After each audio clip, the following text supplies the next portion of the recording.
For thousands of years, the Galactic Council believed they had created the perfect prison. It was called Blackstone Station. The prison floated in deep space near a dying red star. The star's weak light painted the station in dark red colors from a distance. It looked like a giant metal fortress drifting through endless darkness. No one had ever escaped from Blackstone Station, not once. The prison held the most dangerous criminals in the galaxy: pirates, war criminals, smugglers, and even former military commanders who had betrayed entire worlds. The station was protected by powerful shields. Its walls were made from the strongest metal known to the galaxy. Thousands of armed guards watched every hallway. The Council often used Blackstone Station as proof of their power. If someone was sent there, their story was over, at least. That was what everyone believed. One quiet day, a transport ship arrived at the station. The guards expected another dangerous criminal. Instead, they found a single human. The human's name was Ethan Carter. He looked completely ordinary. He was not very tall. He had no special powers, no advanced weapons, and no criminal record that impressed anyone. The alien guards looked at him with confusion. Why is a human here? One guard asked. Another guard checked the prison files.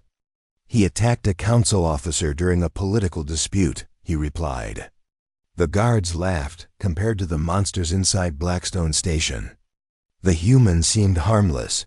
Many aliens already believed humans were strange. Earth was a young world. Humans had only recently joined the galactic community. Most species saw them as stubborn and emotional, nothing more. Ethan remained silent as the guards escorted him to his cell.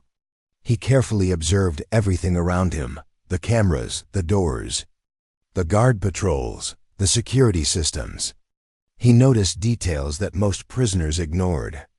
When the guards locked him inside his small metal cell, Ethan sat quietly on his bed. For several minutes, he simply stared at the wall. Then he smiled across the hall.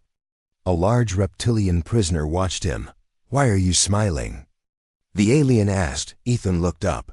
"Because every prison has a weakness," he said. The alien burst into laughter. "You must be new," he replied. "This prison has no weakness." Ethan only smiled again. The next few days passed quietly. Ethan followed the prison rules. He attended meals, he exercised, he spoke very little. The guards quickly stopped paying attention to him. To them, he was just another prisoner. But other inmates started noticing strange things. Ethan asked questions, lots of questions. He wanted to know how long people had been imprisoned, where they worked, what jobs they performed, which guards were strict, and which guards were lazy at first. The prisoners thought he was simply curious. But slowly, they realized he was collecting information. Weeks passed, then months. One day, a maintenance worker entered Ethan's cell to repair a broken sink. After the worker left, Ethan quietly picked something up from the floor. A small metal spoon. Most prisoners would have ignored it. Ethan carefully hid it under his mattress. That night, while everyone slept, he examined the spoon. A smile appeared on his face. The next day, he began scraping the wall behind his bed. The wall was incredibly strong. The spoon barely left a mark. Most people would have given up immediately. Ethan did not every night. He scraped the wall, slowly, patiently. A few prisoners noticed what he was doing. They thought he was crazy. One prisoner laughed.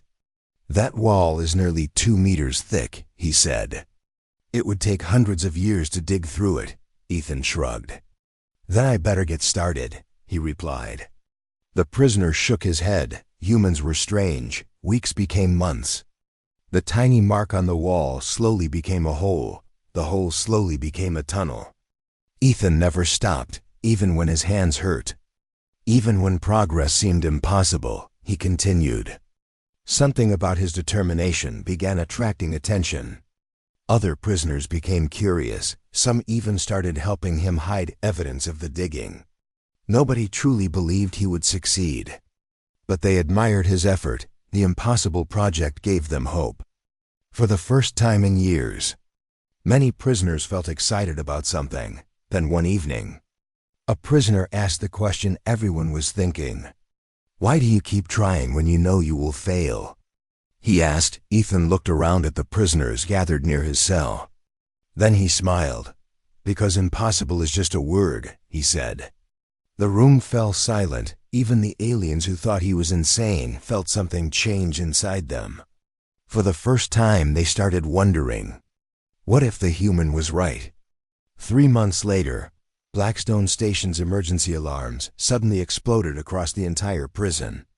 Red warning lights flashed through every hallway. Guards ran toward their stations. Prisoners rushed to their cell doors. Nobody understood what was happening. In the security control room, officers checked the cameras. One guard's eyes widened. Another officer froze in shock. The prison director rushed over. "What happened?" he demanded. A trembling guard pointed at the screen.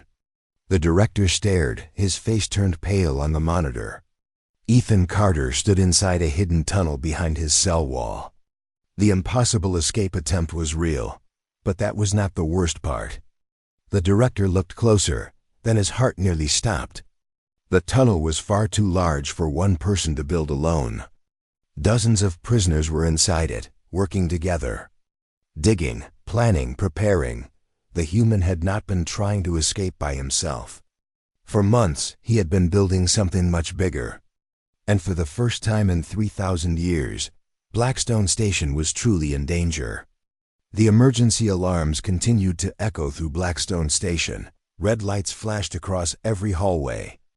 Guards rushed through the prison while prisoners watched from their cells. For the first time in 3,000 years, fear had entered the station, not fear of a powerful warlord. Not fear of an alien monster, but fear of a single human. Inside the security control room, officers stared at the tunnel hidden behind Ethan Carter's cell. The prison director could hardly believe what he was seeing. The tunnel stretched far beyond the human cell. It twisted through walls, maintenance shafts, and abandoned sections of the station. Dozens of prisoners had helped build it. And somehow, none of the guards had noticed. "Seal the entire prison," the director ordered. "Lock every door," within seconds. Heavy security barriers dropped across the station. Every prisoner was confined to their cell. Every hallway became a fortress. The guards expected panic instead. Something strange happened. Many prisoners were smiling. That worried the director even more. A prison full of hopeful inmates was more dangerous than a prison full of angry ones. Meanwhile, Ethan sat calmly inside an interrogation room. His hands were secured to the metal table. 2 guards stood beside him. Across from him sat Director Varnak, a large alien with gray skin and cold yellow eyes. For several minutes, neither spoke. The director simply stared at the human. Finally, he broke the silence. "Why?" he asked. Ethan leaned back. "Why what?" he replied. "Why build the tunnel?" Varnak asked. Ethan smiled. "Because I wanted to see if I could." The director slammed his hand against the table. "You risked the entire prison for a test?" "No," Ethan said calmly. "I risked the prison for an idea." The director narrowed his eyes. "What idea?" Ethan's smile grew wider. "The most dangerous idea in the galaxy." The room became silent. Even the guards looked confused. The director folded his arms. "And what is that?" Ethan looked directly into his eyes. "Hope." For a moment, nobody spoke. Then one guard laughed, but Ethan did not. He was completely serious. The director studied him carefully. Most prisoners wanted freedom. Most prisoners wanted revenge. But this human wanted something else, something harder to understand. Back in the cell blocks, rumors spread quickly. Prisoners whispered about Ethan's tunnel. They whispered about his plan. And they whispered about the strange words he often repeated. "Keep moving forward." Nobody knew exactly what they meant, but the words stayed in their minds. Over the next few days, the prison remained under lockdown. Guards searched every cell, every corridor, every maintenance tunnel. They found hidden tools, maps, messages, and evidence of a secret network stretching across the station. The deeper they searched, the worse it became. Hundreds of prisoners had helped Ethan. Species that normally hated each other had worked together: pirates, smugglers, mercenaries. Even former enemies from ancient wars. The guards could not understand it. One human had united people who had spent years fighting each other. The prison director ordered a full investigation. Soon, security officers reviewed months of surveillance footage. What they discovered shocked them. Ethan had never forced anyone to help him. He never threatened anyone. He never offered rewards. He simply talked to people, again and again. He listened to their stories, their failures, their regrets, their dreams. Then he asked one question: what would you do if you had one more chance? Most prisoners had never thought about it. For years they had accepted their fate.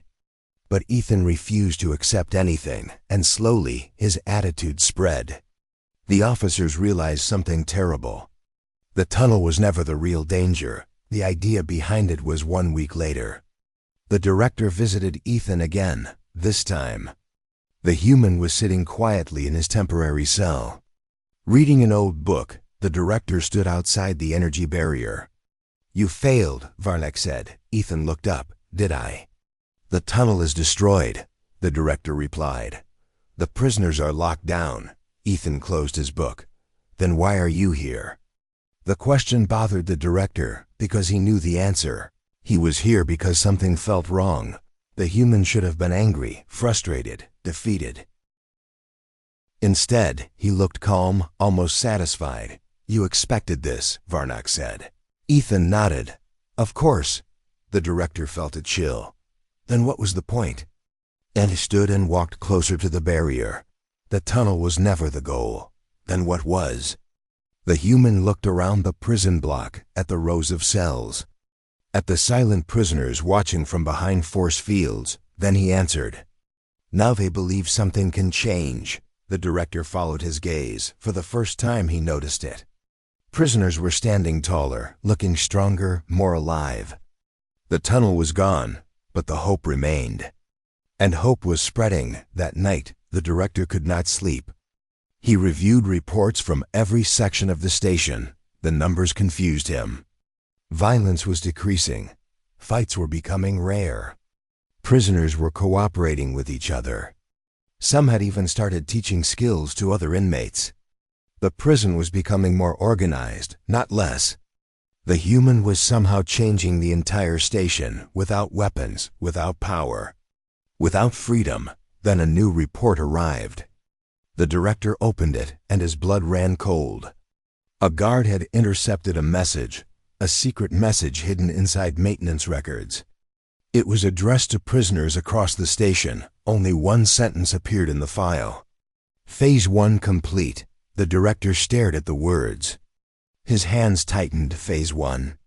If the tunnel had only been Phase 1, then what was Phase 2? Across the prison, Ethan lay on his bed. Looking up at the ceiling, a faint smile appeared on his face. Because somewhere inside Blackstone Station, the next part of the plan had already begun. And nobody, not the guards, not the director, not even the Galactic Council, had any idea how dangerous it would become. Director Varnak did not like surprises.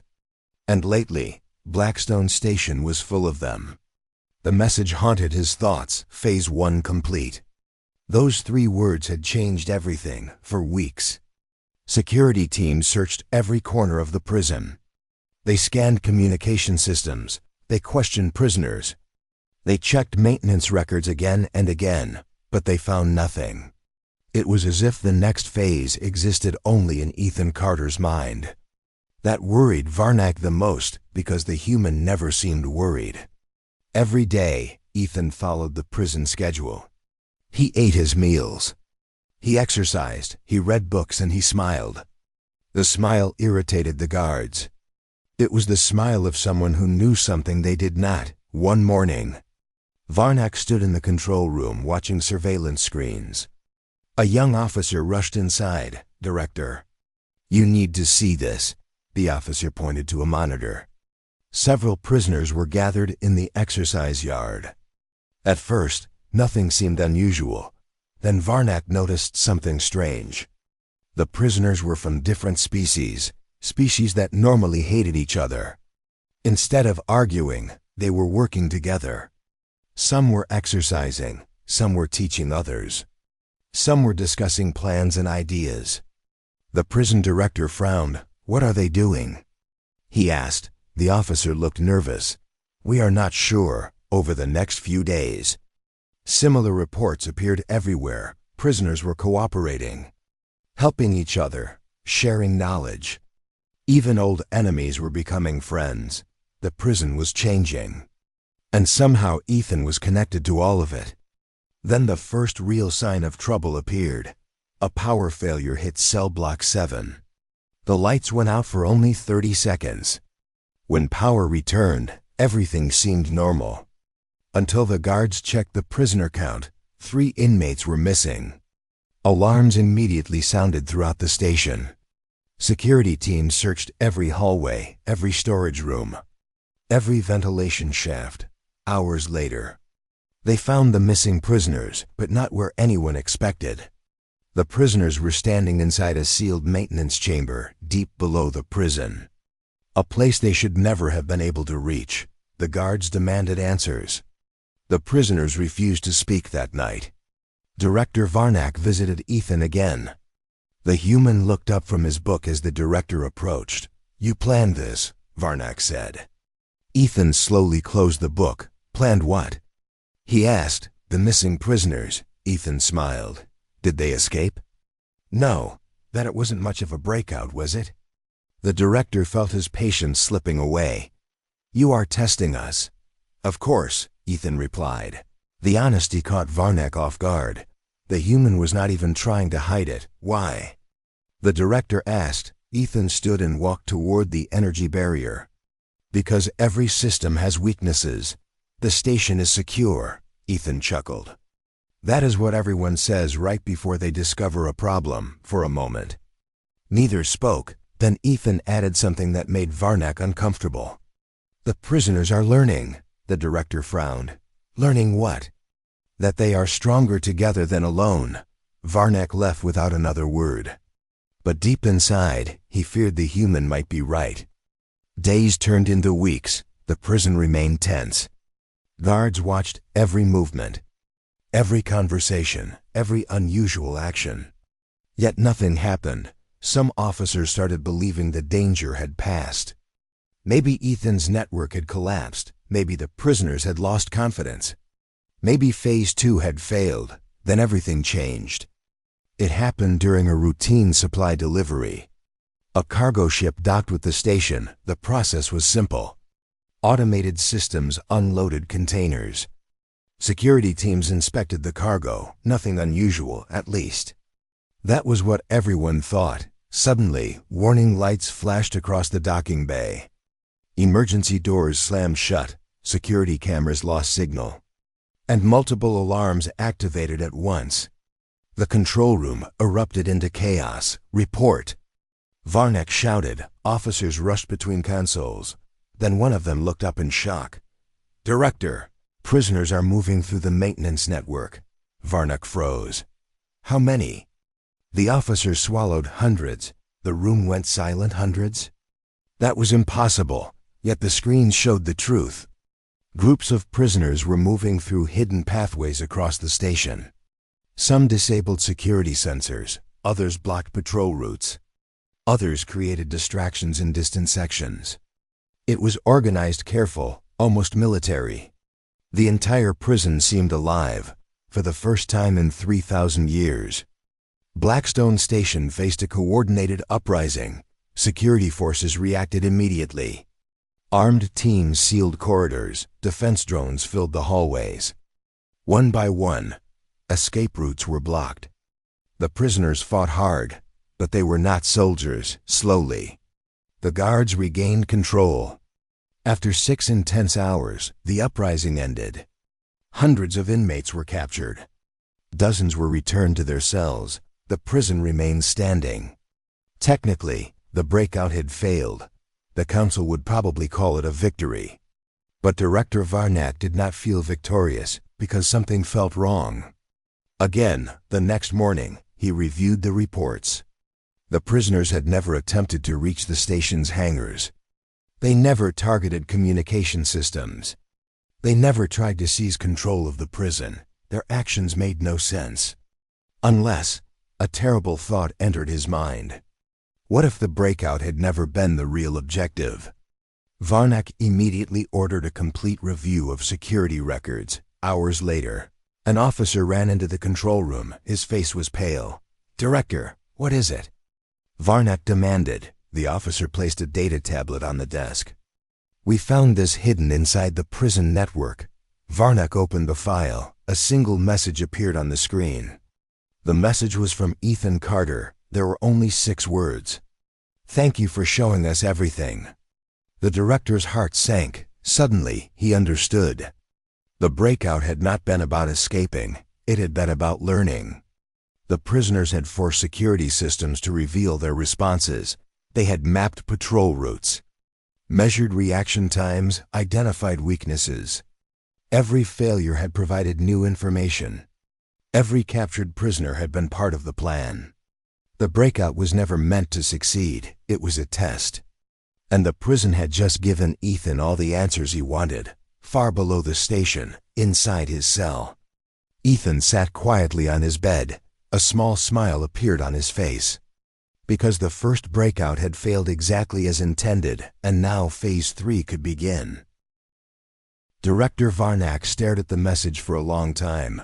"Thank you for showing us everything." Those 6 words felt more dangerous than any weapon in the galaxy. The first breakout had failed. The prisoners had been captured. The station was still standing, yet somehow, Ethan Carter seemed to be winning. Varnak needed answers, not guesses, not theories, answers. For the first time since Ethan arrived, the director stopped focusing on the prison. Instead, he focused on humanity. If he wanted to understand Ethan, he had to understand where Ethan came from. The next morning, he requested a complete report on Earth. Thousands of files appeared on his screen. At first, Varnak expected nothing unusual. Humans were a young species, compared to most galactic civilizations. They were newcomers, but the more he read, the more confused he became.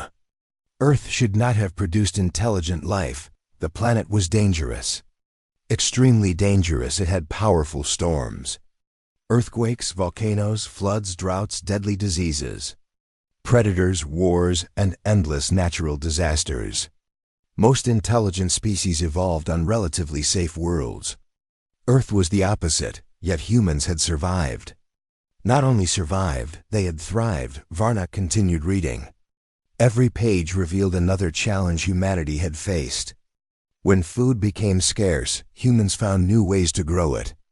When diseases appeared, they created medicine. When disasters destroyed cities, they rebuilt them again and again. Human history seemed like an endless list of problems, and an endless list of people refusing to give up. The director leaned back in his chair. Slowly, a disturbing pattern became clear. Humans did not become strong because life was easy. They became strong because life was hard. Every challenge forced them to adapt. Every failure taught them something. Every setback became a lesson. Suddenly, Ethan's behavior made more sense. The human was treating prison the same way humanity had treated every obstacle throughout history. Not as a wall, but as a problem to solve. Later that day, Varnak visited Ethan's cell. The human was sitting on the floor, reading once again. "You knew I would study Earth," Varnak said. Ethan looked up and smiled. "It took you long enough." The director ignored the comment. "There is something wrong with your species," Ethan laughed. "People say that a lot." "No," Varnak replied. "I mean it literally." The human closed his book. Now he looked interested. Varnak continued. "Most species avoid danger. That sounds smart," Ethan said. "It is smart," Varnak replied. "But humans run toward challenges," Ethan shrugged. "Someone has to." The answer irritated the director. because it sounded simple, too simple, as if Ethan truly believed it. For a few moments, silence filled the room. Then Ethan asked a question. "Director, do you know how humans learn to fly?" Varnack frowned. "What does that have to do with anything?" "Just answer." The director crossed his arms. "I assume someone invented flying machines," Ethan nodded. After thousands of failures, the director remained silent. Ethan continued, "Do you know how humans reached space?" "Technology. Built on more failures." Ethan stood and walked closer to the barrier. "Every important thing humans ever achieved came after people said it was impossible." Varnack felt a chill. Because Ethan was not bragging, he was simply stating a fact. The director left the cell feeling more uneasy than ever. Meanwhile, the changes inside Blackstone Station continued. Prisoners were different now. They spoke differently. They acted differently. Even the guards noticed it. Many inmates had started improving themselves. Some studied engineering, others learned languages. Some trained their bodies, others taught skills to younger prisoners. It was as if the entire prison had become a school, a place filled with people preparing for something. The guards reported the changes daily, and every report led back to Ethan somehow. The human's influence reached every section of the station. Even though he rarely left his cell, then came the discovery that truly terrified Director Varnack. A security team intercepted dozens of hidden messages moving through the prison. The messages contained no escape plans, no attack strategies, no maps. Instead, they contained lessons. Engineering lessons, leadership lessons, problem-solving lessons, historical examples from Earth. Stories about people overcoming impossible odds. The guards were stunned. The prisoners were teaching each other. The network Ethan had built was growing stronger every day. And it was not built on fear, it was built on belief. That made it far harder to destroy. 1 week later, Varnack received an emergency transmission from the Galactic Council. The council members appeared on a large screen. Several powerful leaders listened carefully as Varnack explained the situation. When he finished, one council member laughed. "You're worried about motivation speeches?" the alien asked. Another nodded. "It sounds harmless." Varnack wanted to agree, but he could not, because he had seen the effects firsthand. The prison was changing. The prisoners were changing. And change itself was becoming dangerous. Then one council member asked a simple question. "How many humans are currently inside Blackstone Station?" Varnack checked the records, then his face turned pale. "There is only one," he said. The council chamber fell silent. One human, just one. And he had shaken the most secure prison in the galaxy. As the transmission ended, another message arrived on Varnack's desk. This one came from the prison's long-range sensors. The director opened the report. His eyes widened. Several unidentified ships had appeared near the outer edge of the system. They were still far away. But they were moving toward Blackstone Station, fast, very fast. Varnack immediately checked the ship designs. His heart nearly stopped. The vessels were human, back in his cell. Ethan looked out through the small observation window. The distant stars sparkled against the darkness of space. For the first time in months, his smile became wider. Because he knew something the director did not. The approaching ships were not coming to attack. They were coming because a message had finally reached Earth, and humanity never abandoned its own. The news spread through Blackstone Station faster than any alarm. Human ships were coming. At first, many guards refused to believe it. Why would Earth send ships all the way to a prison near a dying star? It made no sense. The distance was enormous.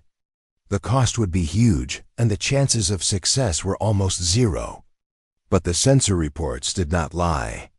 A small fleet of human vessels was moving through the system, and every hour they came closer. Director Varnack stood inside the control room, staring at the tactical display. Tiny lights represented the approaching ships. There were only 6 of them. 6 ships against the defenses of Blackstone Station. The numbers were almost laughable. Yet Varnak could not laugh, not anymore. He had learned something important about humans. The more impossible a situation looked, the more dangerous they became. An emergency meeting with the Galactic Council began immediately. Council members appeared on a massive screen. Their expressions ranged from annoyed to concerned. One council member pointed at the display. "That fleet is too small to be a threat," another nodded. "They cannot possibly defeat the station," a third member added. "Perhaps they are here to negotiate." Varnak listened carefully. Then he spoke. "You are making the same mistake we made with Ethan Carter." The chamber became silent. The director continued. "Everyone keeps measuring humans by what they have. We should measure them by what they are willing to do." Several council members exchanged nervous looks, because deep down, they knew he was right. Meanwhile, inside the prison, prisoners whispered excitedly. The news had reached every cell block. Human ships were coming for many inmates. It felt like a legend coming to life. Even prisoners who had never met a human found themselves feeling hopeful. The guards noticed the mood change immediately. The station felt different, alive, expectant. Like a storm waiting to break, Ethan Carter sat quietly in his cell when Director Varnak arrived. The human already knew why the director had come. "They're here," Varnak said. Ethan smiled. "Of course they are. How did you contact them?" Ethan shrugged. "Humans are creative." The answer was not helpful. The director stepped closer. "6 ships cannot defeat this station." Ethan nodded. "I know. Then why are they here?" The human looked directly into his eyes. "Because someone asked for help." The simple answer somehow felt more powerful than any military strategy. Varnak left the cell feeling uneasy once again. The next day, the human fleet entered visual range. Large observation windows across the station revealed the distant ships. They were not massive warships, they were not advanced battlecruisers. Compared to many galactic vessels, they looked ordinary, almost fragile. The council felt relieved. Surely this was no invasion force. Surely the situation had been exaggerated. Then the fleet sent a transmission. The message was short, direct, and unmistakably human. "Release Ethan Carter and all prisoners being held without fair trial procedures. Refusal will result in action." The council members laughed. Several actually laughed out loud. 6 ships threatening Blackstone Station sounded ridiculous. The demand was rejected immediately. A response was sent. "Leave the system immediately." For several hours, nothing happened. The human fleet remained motionless. Waiting, watching. Then something strange occurred. Small fluctuations appeared across the prison's outer shield network. Engineers investigated. At first, they found nothing. The fluctuations disappeared as quickly as they appeared. But then they returned again and again, each time becoming slightly stronger. Security teams worked around the clock, searching for the cause. No answers appeared. Then, suddenly, the impossible happened. A section of the station's shield flickered. Only for 2 seconds, but everyone saw it. The shield had weakened. Panic spread through the command staff. The station's shields had never failed before, not even during wars. Not even during pirate attacks, yet somehow 6 human ships were affecting them. Engineers rushed through data logs. Hours later, they discovered the truth. The human fleet was not attacking the shields. They were exploiting tiny weaknesses in the station's aging systems. Weaknesses nobody had noticed before. The humans had spent days studying the station. Looking for flaws, looking for opportunities, looking for anything they could use. Director Varnak stared at the report. Then he remembered Ethan's words. Every system has weaknesses. The realization hit him hard. This was not a rescue mission. This was a demonstration. The humans were proving a point. No defense was perfect. No prison was impossible. No obstacle was beyond challenge. Inside the prison, excitement grew. Prisoners whispered about the shield failure. Many smiled, some laughed for the first time. Even the guards looked nervous. The station no longer felt invincible that evening. A second transmission arrived from the human fleet. The same calm voice spoke. "We are not leaving. We will continue." The message ended there. No threats, no insults. No dramatic speeches, just determination, pure determination. As if the humans had already decided the outcome, late that night. Another emergency alert echoed through Blackstone Station. This time, it was worse. Much worse. A large section of the outer shield suddenly collapsed for nearly 20 seconds. Engineers managed to restore it, but the damage was done. The impossible had happened again, and everyone knew it would happen a third time. And a fourth and a fifth, until eventually something broke. Director Varnak stood alone in the control room, watching the 6 distant ships. For the first time in his career, he felt something close to fear. Not because the humans were stronger, not because they had better technology, but because they refused to stop, and somewhere deep inside the prison. Ethan Carter smiled as another alarm echoed through the station, because Phase 4 had begun. And Blackstone Station was finally starting to understand the true power of human determination. Blackstone Station had never felt like this before. For 3,000 years, it had stood as a symbol of absolute control. Now, every corridor carried whispers. Every guard looked over their shoulder. Every officer checked security reports twice. The station was still standing, but its confidence was gone. And Director Varnak knew exactly why. The humans would not stop every day. The 6 ships outside the station continued their work. They studied, they tested, they searched for weaknesses. Whenever engineers repaired one flaw, the humans found another whenever security adapted. The humans changed their approach. It was like fighting an enemy that learned faster than anyone expected. The Galactic Council demanded answers, but Varnak had none. The situation was slipping beyond anyone's control. Then things became worse. A routine security inspection revealed hidden messages across the prison network. Hundreds of them. The messages contained updates about the human fleet, reports on station defenses, and information about guard movements. The prisoners somehow knew everything. The director immediately ordered a complete communication lockdown. Every terminal was restricted. Every data line was monitored. Every prisoner was searched, yet the messages continued. Nobody could explain how inside his cell. Ethan Carter watched the chaos unfold with quiet patience. He did not celebrate. He did not boast. He simply waited. Because he knew something important. Pressure changes people. And Blackstone Station was under more pressure than ever before. A week later, the first major crack appeared. A security officer named Tarek reported for duty as usual. He had served the prison for nearly 20 years.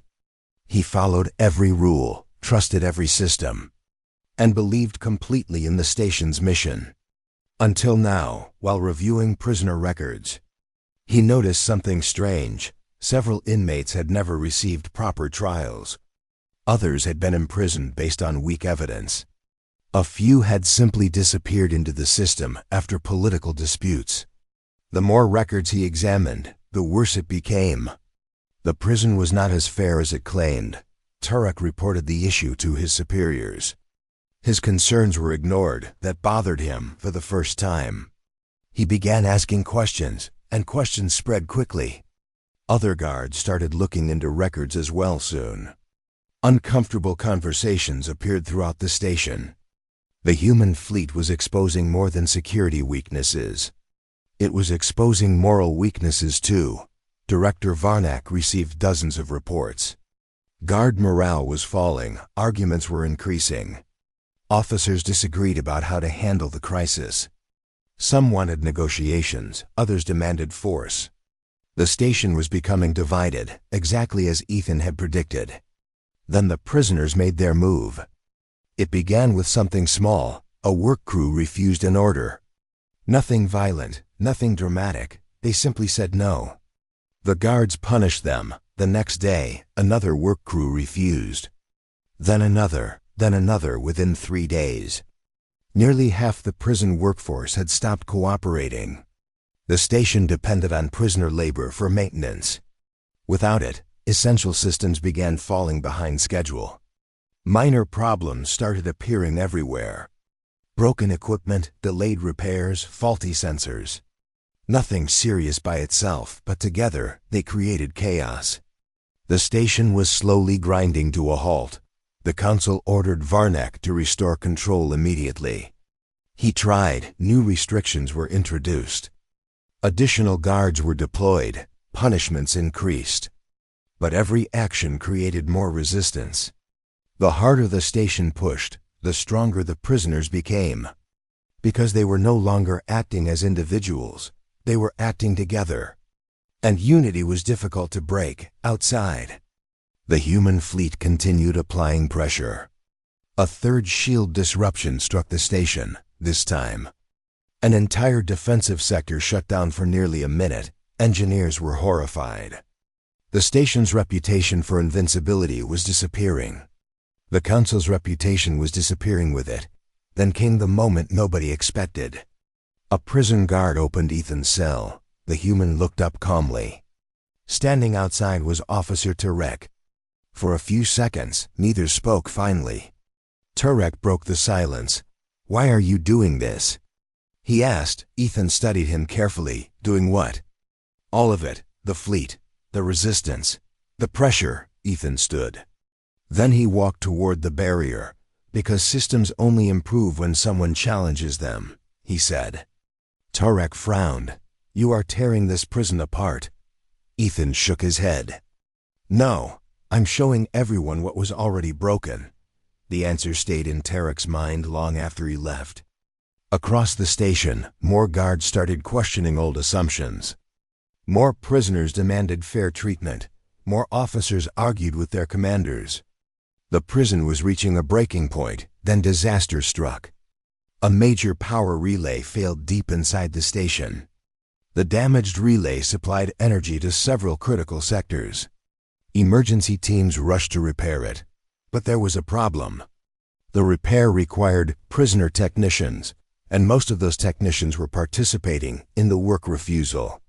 Without immediate repairs, essential systems would begin shutting down. Director Varnak faced an impossible choice. He could force cooperation and risk open rebellion, or he could negotiate for hours. He wrestled with the decision. Finally, he did something he never imagined.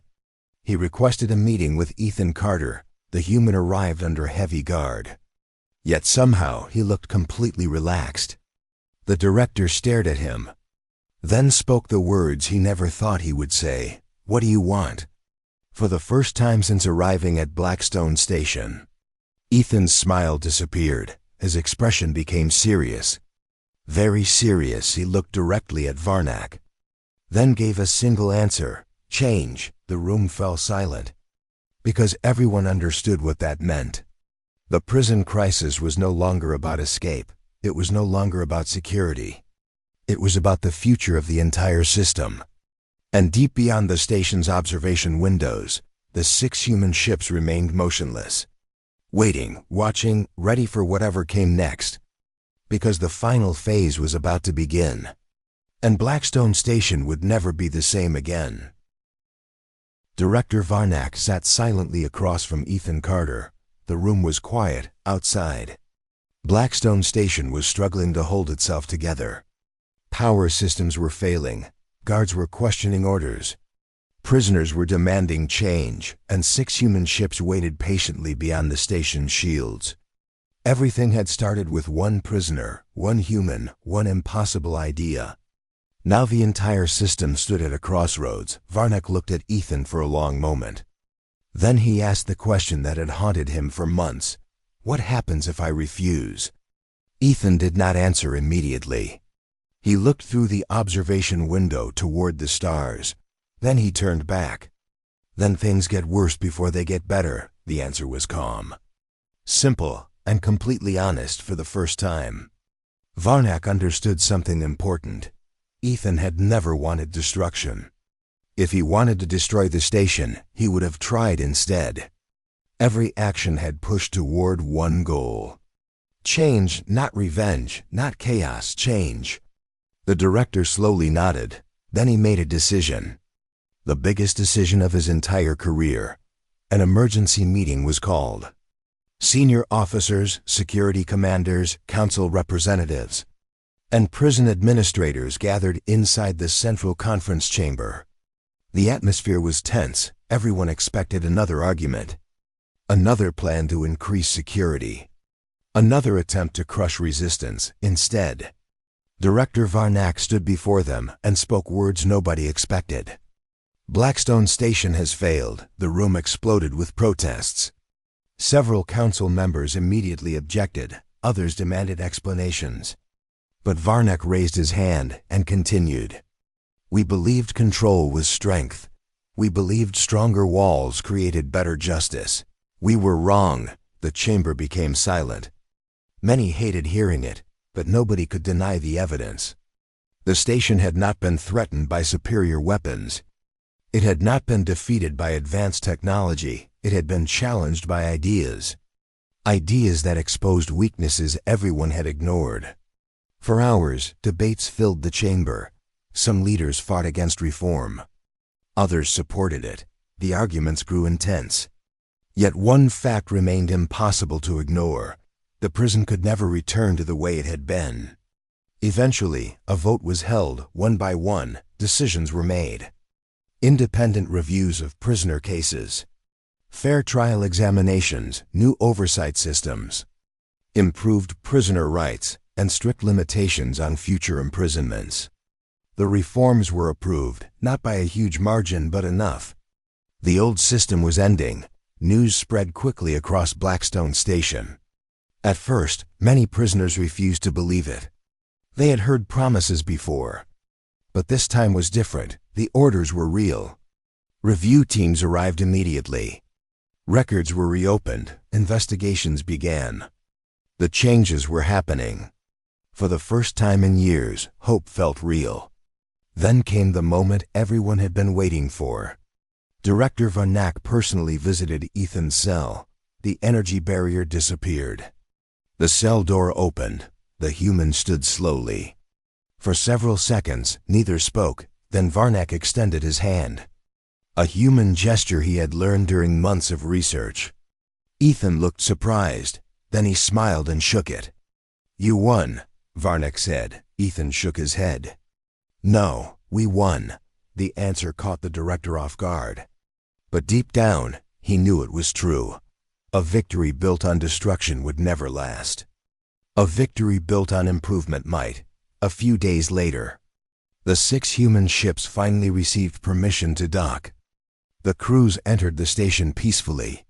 No weapons fired, no battles occurred, no dramatic final confrontation happened. Because the greatest victory had already taken place. People had changed. That was enough. As prisoner reviews continued, many inmates were released. Others received reduced sentences.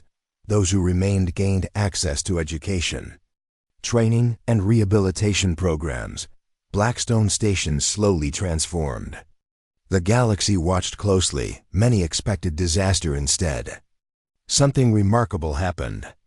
Violence decreased, cooperation increased, and long-term outcomes improved across the system. The results shocked experts everywhere. Months later, the Galactic Council organized a special session. Representatives from hundreds of worlds attended. The topic was simple.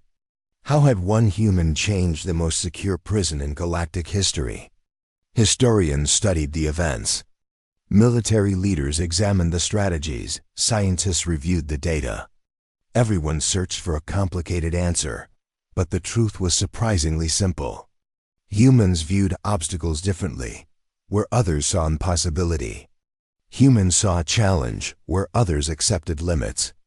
Humans searched for another path, where others surrendered. Humans kept moving forward, again and again. That was their real strength, not their technology, not their ships, not their physical abilities, their determination. A famous historian eventually summarized the lesson in a single sentence. And soon it spread throughout the galaxy. Humans weaponized determination. The phrase appeared in schools, military academies, universities, and leadership courses over time. It became one of the most famous sayings ever recorded. Years later, Blackstone Station still existed, but it was no longer known as the impossible prison. Instead, it became known as the place where an entire system changed.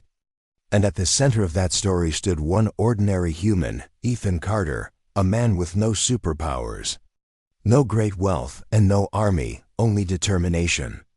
The very thing most species had underestimated. On a quiet evening, long after the crisis ended, Director Varnak stood beside a large observation window. The dying red star still glowed in the darkness. A young officer approached him. "Director," the officer said, "do you think another human could do the same thing?" Varnak smiled. Then he looked toward the stars. "That's the wrong question." The officer looked confused. "What is the right question?" Varnak remembered Ethan Carter. The tunnel, the fleet, the resistance, the hope, and the change that followed. Then he answered, "The right question is whether there is anything a determined human cannot do." Neither of them spoke after that, because they already knew the answer. And across the galaxy, a new warning slowly became famous. A warning taught in every academy and every government office. A warning earned by one stubborn human from Earth. If a human decides something can be done, never bet against them.